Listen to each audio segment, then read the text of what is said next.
The Zorak Armada had never tasted defeat. Led by Supreme Warlord Drenvac, their fleets had ravaged over 100 colonies across 7 spiral arms of the galaxy. Their scouts reported that the human colony on Erebus 9, located on the outer fringe of the Sol expansion zone, was lightly defended. No orbital cannons, no planetary shield grid, no visible fleet, a population barely crossing 50,000. An easy prey, Drenvac smiled with 4-fanged jaws as he gave the order, subdue, enslave, harvest. But humanity was never easy prey. Lieutenant Commander Ira Mendoza, head of Erebus 9's defense grid, leaned back in her chair as the warning klaxons blared. The planetary scans had just detected 37 incoming warships entering low orbit. Too big to be smugglers. Too aggressive to be traitors. Zorak signatures confirmed. Her AI assistant whispered in her neural implant. She didn't panic. Instead, she smiled. When Earth first sent colonists to Erebus 9, they knew they were pushing into contested space. The planet's calm appearance, blue lakes, black deserts, and glowing plants hid its strategic importance. So while the surface looked peaceful, what lay beneath had been humanity's greatest investment in psychological warfare. Project Hecate. Hidden. Bunkers, auto-drone forges, EMP-resistant railgun batteries disguised as terrain. And the crown jewel, a self-aware defense system known as Cerberus. Mendoza tapped once on her wrist console. All citizens to shelters.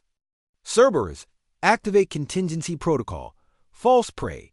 The countdown began. 700 in orbit. Drenvac ordered a full atmospheric drop.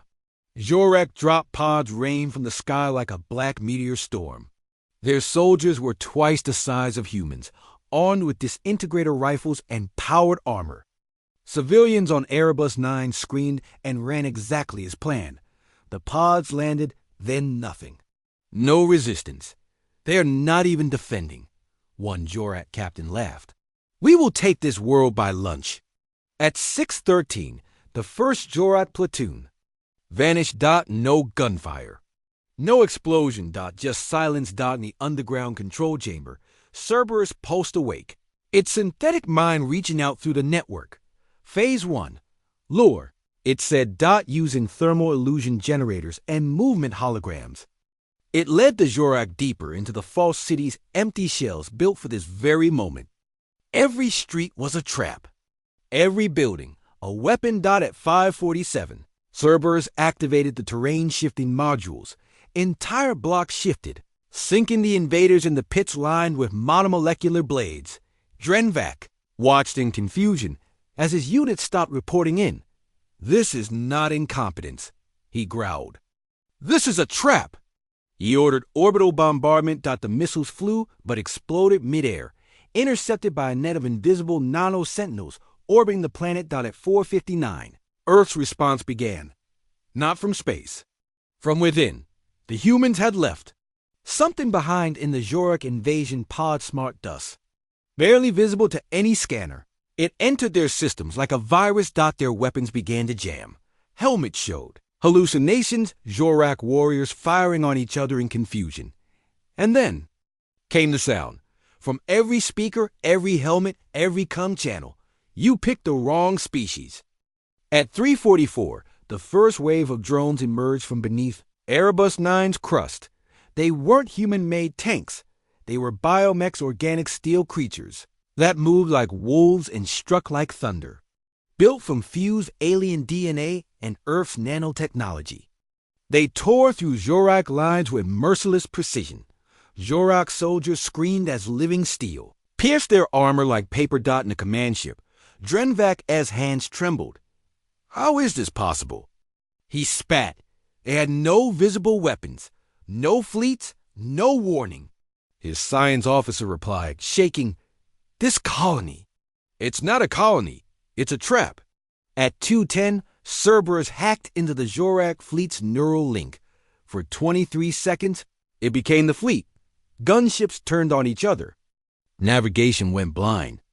Artificial gravity reversed inside 3 carriers, crushing their crews against ceilings. In under a minute. 60% of their fleet was gone. Commander Mendoza walked into the main control room, her eyes calm. "How much time left?" she asked Cerberus. 1 minute, 37 seconds to total mission failure for the enemy. Drenvac issued a full retreat. Too late.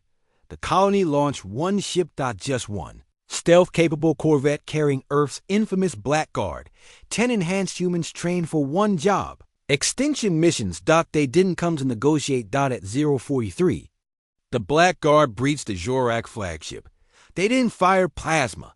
They used archaic weapons blades, hammers, and EMP shock gloves. They tore through the Jorak command like wrathful demons. Drenvac met one of them in the hallway. She was barely 5 feet tall, her armor black and red, eyes glowing. "You're not soldiers," he gasped. "No," she said, stabbing through his chest. "We're the answer." At 0 o'clock, it was over. The Jorak fleet annihilated, ground forces eradicated, human casualties 0, Cerberus deactivated, and Mendoza sat down for her coffee as the skies cleared. She glanced at the timer and chuckled. 7 minutes. New record.